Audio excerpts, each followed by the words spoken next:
రెడ్డి గారి హత్య ఒక రాజకీయ ప్రేరేపితమైంది. ఆ కడప ఎంపీ సీట్ కోసమే ఆ హత్య జరిగింది. ఆ మోటో ఆ కడప ఎంపీ సీటే అని సిబిఐ ఛార్జ్ షీట్ లో కూడా పొందుపరచడం జరిగింది. దాన్నే వాళ్ళు ఫస్ట్ నుంచి వాదిస్తున్న వ్యవహారమే. ఇందులో రాజకీయం ఎంత మిళితం అయిపోయింది అని ఒకసారి మనం అర్థం చేసుకుంటే, ఇప్పుడు ఈ జాప్యానికి కారణం ఏమిటి? సిబిఐ కనీసం కౌంటర్ వేయటానికి కూడా ఎందుకు వెళ్ళలేదు? ఈ శివశంకర్ రెడ్డి బెయిల్ ని సుప్రీంకోర్టు దాకా తీసుకెళ్తే అందులో కనీసం వాళ్ళ సమాధానం ఇవ్వటానికి కూడా ఎందుకు ముందుకు రాలేదు? అంత ఎడతెరిపి లేని, తీరిక లేని కేసులన్నీ వాళ్ళ దగ్గర ఉన్నాయా? ఉంటే మాత్రం వ్యవస్థ అనేది ఏదైనా ఒక సకాలంలో ఏ పనైనా చేయటానికి సరైన అధికారులు వీళ్ళందరినీ నియమించబడతారు. వాళ్ళు ఉన్నారు కదా, ఏ కేసుకి ఆ కేసు వారి విచారణ వారిది కొనసాగిస్తూనే ఉండాలి. వాళ్ళు విచారణ కొనసాగిస్తూనే ఉండాలి. అలాగనే ఏదైనా ఇట్లాంటి బెయిల్ అంశాలు వచ్చినప్పుడు దాంట్లో కూడా సమాధానం వేయాలి. ఆ వెయ్యలేదు అనంటే అందులో అధికారులది తప్పనో వ్యవస్థ తప్పనో చెప్పటానికి కొంచెం వెనకాడాల్సిన అవసరమే ఉంది. ఇందులో కేవలం రాజకీయం మాత్రమే మిళితమై ఉంది. ఇంకా జగన్మోహన్ రెడ్డి తోటి ఏమైనా అవసరాలు ఉన్నాయా అని దిశగా మనం ఆలోచించాల్సిన అవసరం ఉంది.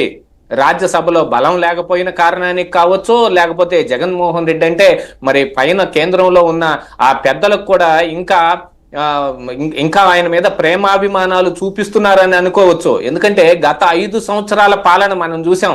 ఇప్పుడైతే కూటమి అధికారంలోకి వచ్చింది కాబట్టి అని మాట్లాడుకుంటున్నారు, కానీ గతం నుంచి ఉన్న స్నేహం కూటమి అధికారంలోకి రాగానే ఏం పోదు. అలా పోతుంది అని అనుకుంటే అది ఖచ్చితంగా మన అవివేకమే అవుతుంది.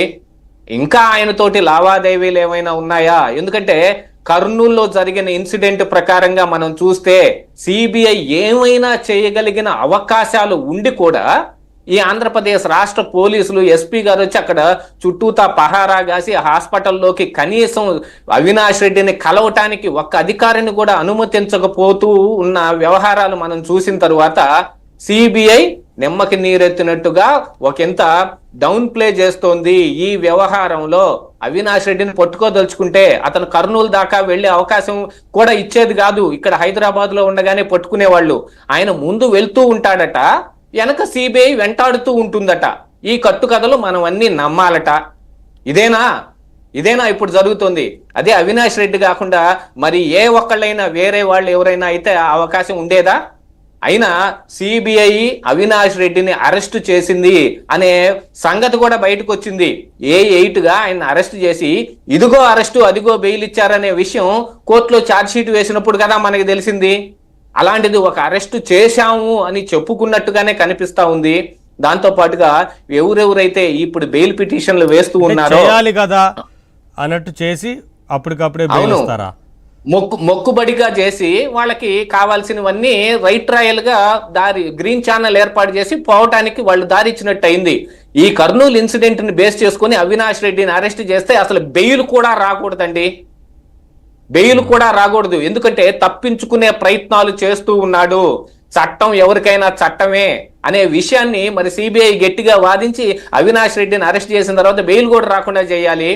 ఇదిగో అరెస్టు అదిగో బెయిల్ అలాగనే అయిపోయింది కదా ఆ రోజున సంగతి. దీనికి అంతటికీ సహకారం ఏమిటి అని అంటే వ్యవస్థల్లో ఉన్న కుళ్ళే. ఆ వ్యవస్థల్ని మేనేజ్ చేస్తున్న రాజకీయాలే. ఆ రాజకీయ కారణాలకే ఈ రోజున సిబిఐ ఆన్సర్ కూడా వేయటం లేదు. కాకపోతే ఆన్సర్ వేయటానికి వాళ్ళకి అదేమన్నా తలకు మించిన పనా లేకపోతే మరేదైనానా? అలాగనే ఇప్పుడు సుప్రీంకోర్టు దాకా ఈ వ్యవహారం వెళ్ళింది కాబట్టో లేకపోతే హైకోర్టులో కూడా మనం చూసాం ముందస్తు బెయిల్ నాడు కూడా జరిగిన వ్యవహారాలన్నీ ఇంకా ఆంధ్ర ప్రజలేం మర్చిపోలేదు. మధ్యలో ఎన్నికలు వచ్చి ఇది ఒకంత ఈ కేసు వాయిదా పడినట్టుగా కనిపిస్తూ ఉంది, కానీ ఎప్పుడు జరిగే డ్రామానే ఈ రోజు కూడా జరిగింది. అప్పటి వరకు హైకోర్టులో జరిగేది ఇప్పుడు సుప్రీంకోర్టులో జరుగుతోంది.